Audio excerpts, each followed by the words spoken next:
Vamos al encuentro entonces. Ha tenido mucho trabajo. Sí, del doctor Semino, que cada tanto lo consultamos. ¿Cómo le va, doctor? Buen día. ¿Qué tal? Qué gusto poder saludarlos. Bueno, muchas gracias. Doctor, más allá de la coyuntura, ¿no? De esto, bueno, nos hemos enterado de este aumento que el gobierno dice que no es el 5% por la última inflación, sino que en la sumatoria de este año estarían inclusive ganándole por un punto a la inflación producida. Más allá de eso, que por supuesto lo escucho y con atención al respecto, pero la pregunta que a mí me interesa hacerle es: ¿cuál es el concepto que se tiene aquí y en el mundo sobre lo que es la longevidad? Sí, acá hay un tema central que me parece que no ha interpretado el sistema político argentino desde hace muchos años. Y hay un pensamiento, si se quiere, muy antiguo, muy retrógrado respecto a lo que es el envejecimiento. Ya en el mundo se sabe, y en Argentina pasa lo mismo, que después de los 65 años la biología nos permite 20 años más de vida plena. Sin embargo, acá nos siguen aplicando el rifle sanitario a los 65. El rifle sanitario. Claro, porque fíjese, estamos hablando de economías de mercado, de economías de consumo, y realmente el que cumple 65 años con esta expectativa de vida que mencionaba,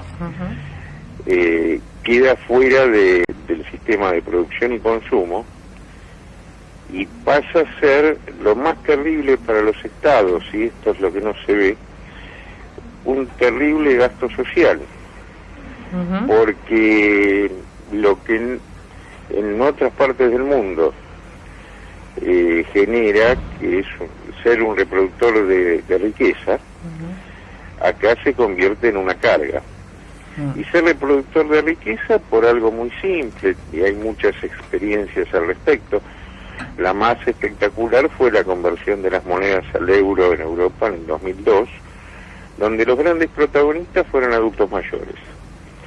¿Qué se ha detectado ya a fines de los 80? Que cuando uno deja la actividad laborativa plena, y ya fue parte de la conformación de una familia, los hijos van tomando sus rutas y demás, tiene un potencial para ser consumidor fenomenal, que es la disponibilidad de tiempo. Y a su vez no existe a cierta edad la decisión del ahorro. Claro. Entonces se reproduce riqueza. Uno ve a los adultos mayores viajando, comprando. Esto genera impuestos y trabajo. En general lo hacen en los mercados internos, pero obviamente que está ligado inclusive no solo a beneficios económicos, sino a condiciones humanas. Es decir, cuando uno tiene deseo, puede regenerar proyectos, se aleja cada vez más de la enfermedad. Claro.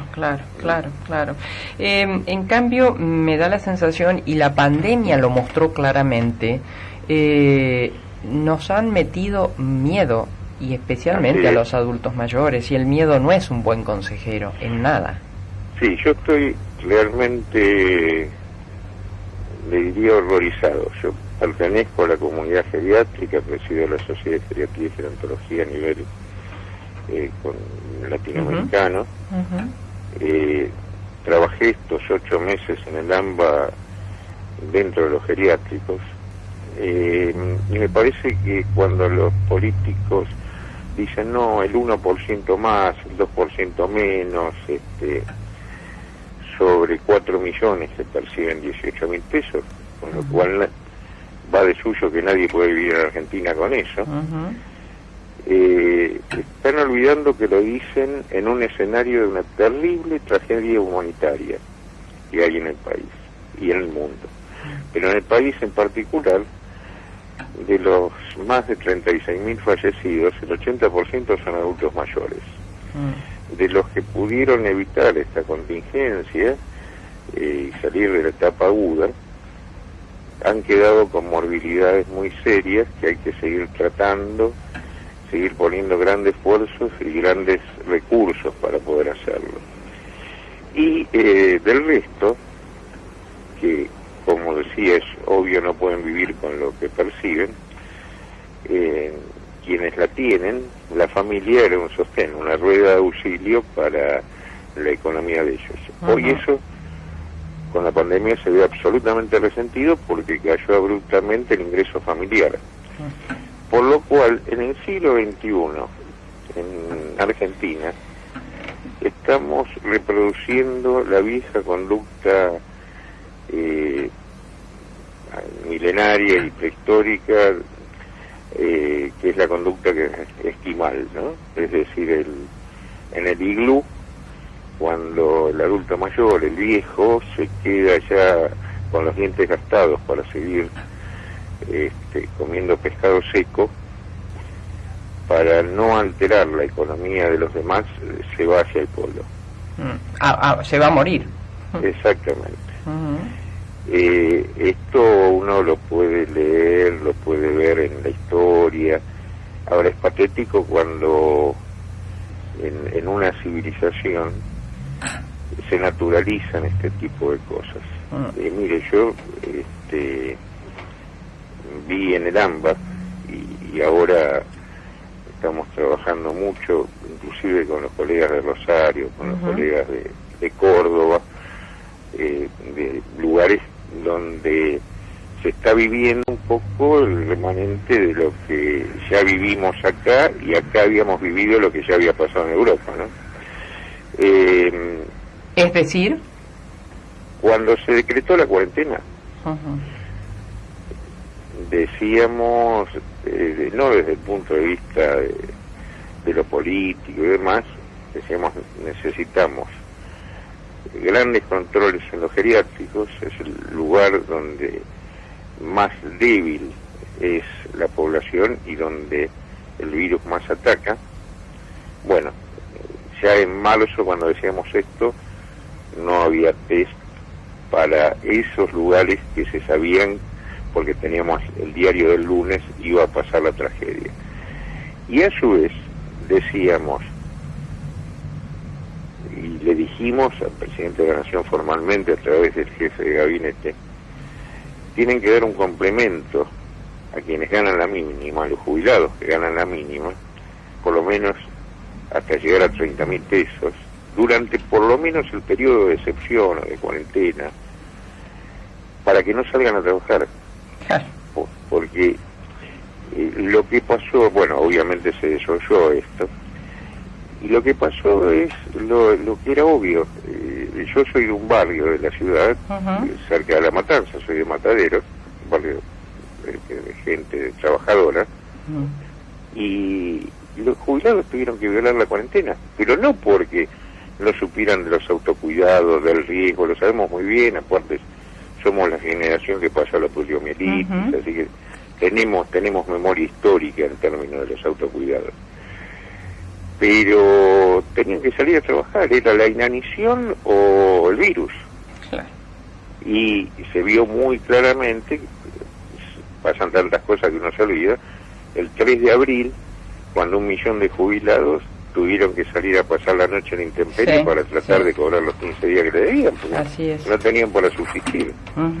Entonces me parece que este escenario que estamos describiendo no ha sido tenido en cuenta, y me preocupa mucho cuando los jóvenes funcionarios, yo trabajo con jóvenes, soy docente, me encanta lo que viene, pero cuando los jóvenes funcionarios, con casi un idioma festivo, anuncian que le van a aumentar 900 pesos o que van a reajustar 900 pesos a los de 18.000 y que con esto se gana la inflación y que los otros eran peor y seguramente todos son peor.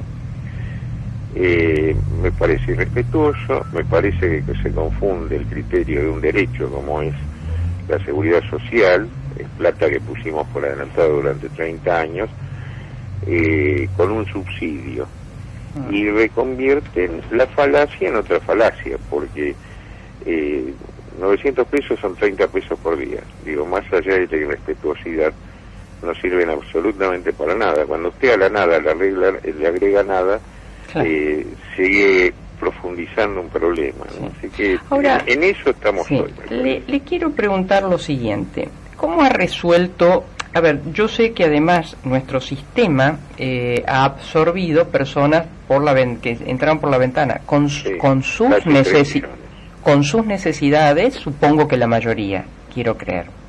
Bien, ahora, ¿cómo ha resuelto el mundo la crisis previsional? Porque sabemos que el sistema hoy está hackeado, pero también sabemos, nos lo decía el sábado pasado por estos micrófonos Ismael Bermúdez, que si no se hubiese tocado el fondo que tienen los jubilados, él hacía un cálculo que podría estar rondando los 250 300 millones de dólares. Así es, fondo anticíclico que todas las administraciones, desde que se creó el fondo, desde 2008 y a este momento que estamos hablando, la usaron para autofinanciar sus necesidades de gobierno. En ningún caso, más allá que el fondo expresamente lo dice, un solo peso fue para los jubilados. Es más, en este momento, vio el día de esa reunión, esa sesión tan bizarra donde apareció el dicuporno de Salta. Bueno, mientras mirábamos ese bochornoso espectáculo, en paralelo se votó el traspaso del fondo al manejo de Hacienda. Este fondo que ya está totalmente alicaído, quedan alrededor de 20.000 millones de dólares, de los cuales el 67% son bonos, papeles. O sea, hoy tienen 20.000 millones de dólares ese fondo. El fondo sí, llegó a tener 63.000.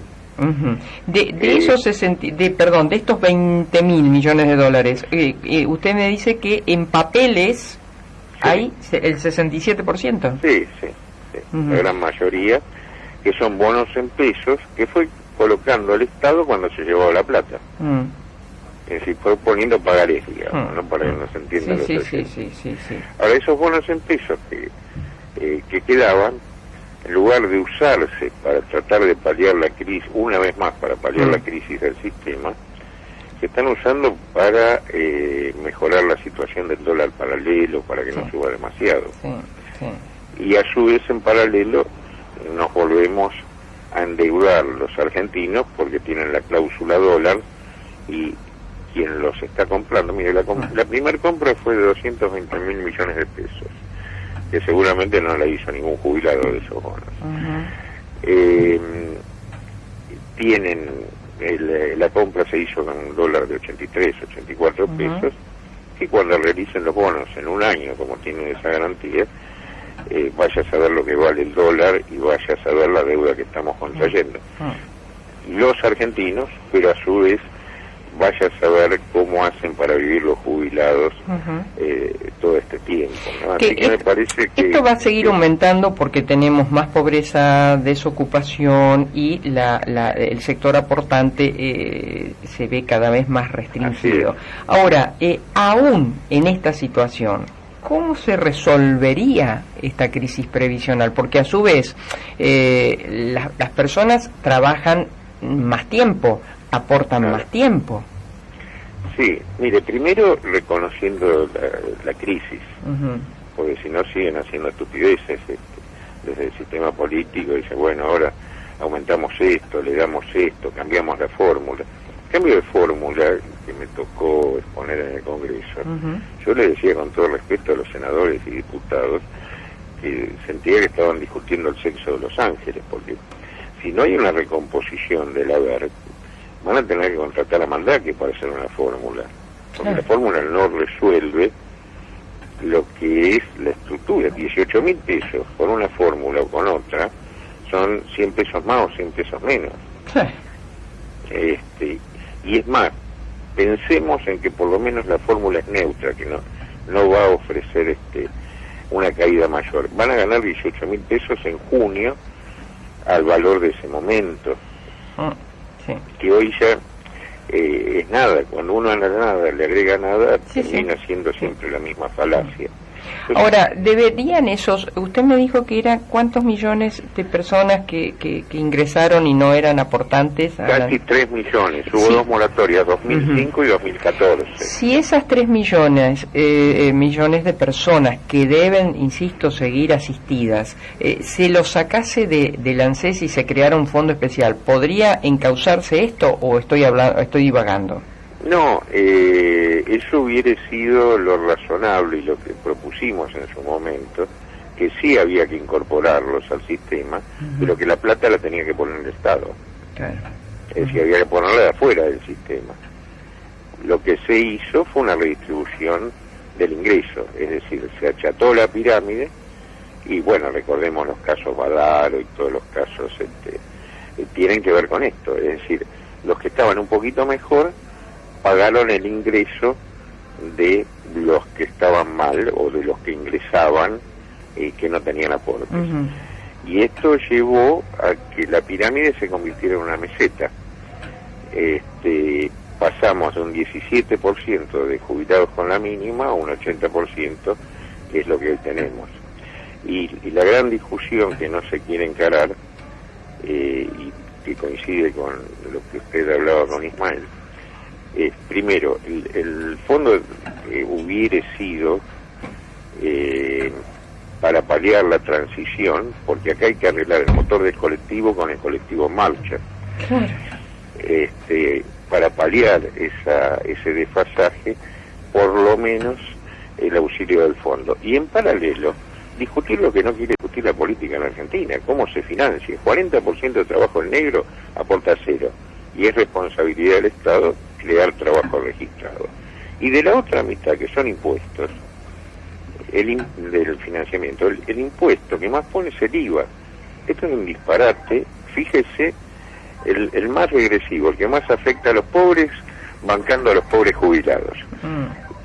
Mientras que nadie se pregunta por qué la renta financiera, la renta minera y todas las rentas que se le ocurra aportan cero al sistema. También hubo una merma en el aporte patronal.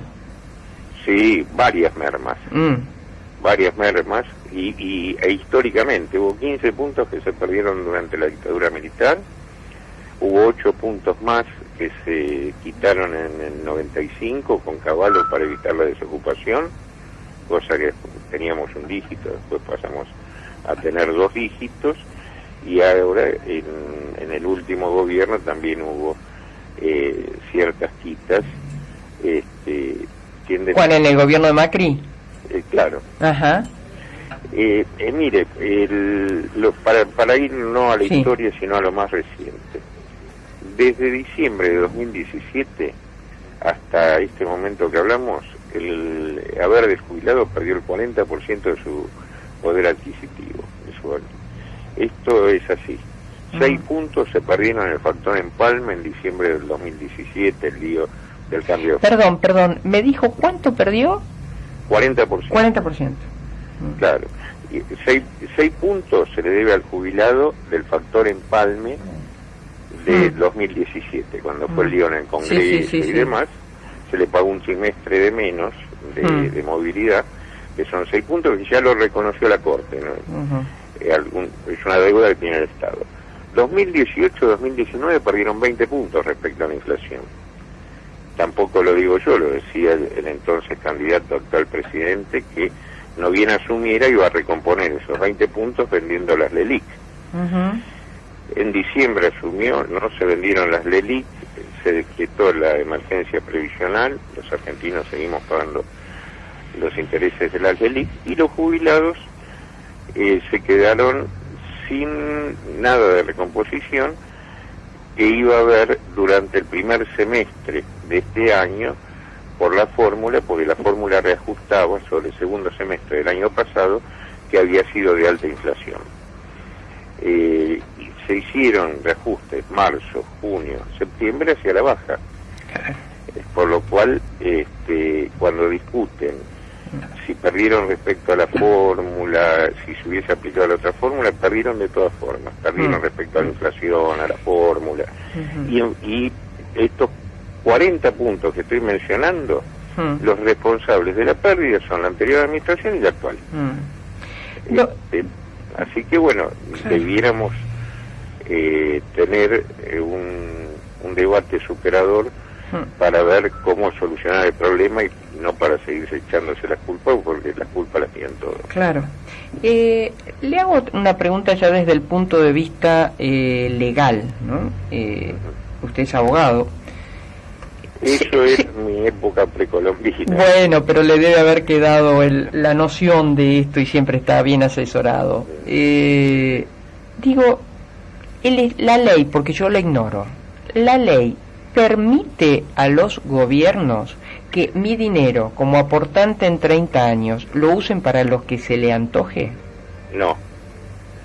Por eso, inclusive, tenemos presentado 3 amparos colectivos por este tema, básicamente lo que usted señala. Creemos que es absolutamente inconstitucional. Llegamos por vía de per saltum con este planteo a la Corte el 18 de marzo de este año. Me patrocinan como defensor los doctores Andrés Gil Domínguez y Adrián Trocoy, un constitucionalista de nombre y de nota y un previsionalista con las mismas características. La Corte recibió el expediente, se decretó la feria y ahí está en algún cajón. Vamos a pedir un pronto despacho la semana que viene y de no tener respuesta vamos a hacer la presentación en diciembre a la Comisión Interamericana de Derechos Humanos, porque de todo esto que estamos hablando no es previsión solamente, no es economía solamente, es la violación de los derechos humanos de las personas mayores que pusieron su plata para que el Estado se las cuide durante 30 años y hoy no les devuelve. Claro, porque el aporte es compulsivo, porque si no usted dice, bueno, yo hago mi propio ahorro y como te vaya, flaca, si lo ahorraste bien y si no, jorobate. Es así, no puede ser un albur. Y mi mensaje a los actuales funcionarios que tienen una visión totalmente equívoca, creen que el haber jubilatorio es un subsidio más. No lo es. Es un derecho subjetivo de los trabajadores que aportamos durante toda la vida para que el Estado nos devuelva una parte de lo que aportamos, y al día de hoy eso no ocurre. Semino, Marcos Pereira lo saluda, buenos días. Y aportando a esta última frase suya, el tema, sobre todo con los grandes aportes, que parece que son culpables de todo, cuando en realidad durante toda su vida aportaron más y por eso ganan más, ¿no? Así es, en marzo, cuando se hacen índices diferenciados para dar los reajustes, digo, para sintetizar, los de la mínima recibieron el 12.96, los de la media recibieron 7 puntos y los de la máxima, que la máxima era 100.000 pesos, no era una fortuna, recibieron el 3.7. Lo que se rompió en eso es el criterio básico de la previsión, que es la proporcionalidad y la equidad. Es decir, el que gana 40 respecto al que gana 20 no es un privilegiado, es alguien que aportó el doble en su equidad que el otro. Y ese es el principio de proporcionalidad y equidad que rifan graciosamente y violando todas las pautas del Estado de Derecho en nuestros funcionarios políticos. Doctor Semino, gracias por todo este tiempo, pero creo que era importante conocer detalladamente esta situación, que lejos estamos de encontrarle la vuelta, ¿no? Sí, y esto, María Núñez, si me permite... Sí. Insisto, para que tengan presente el sistema político en general, oposición, oficialismo, se está dando en el marco de una terrible crisis humanitaria del sector del adulto mayor que se está viviendo en el mundo, pero sobre todo en Argentina. Sí, es así. Un abrazo muy grande y muchas gracias. El doctor Eugenio Semino.